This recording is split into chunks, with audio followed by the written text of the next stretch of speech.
มั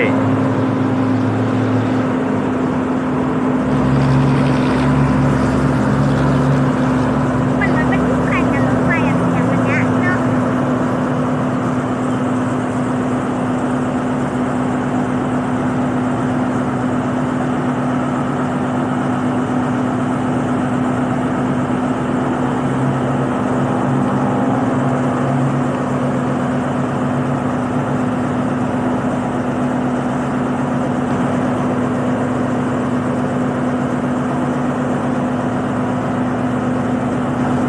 เขาว่าเขากินข้าวอยู่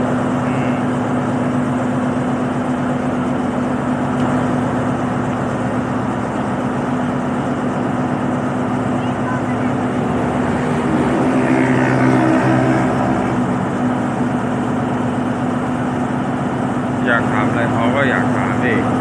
พี่ เขาเล่นน้ำกันลงกันเนาะเขาเล่นน้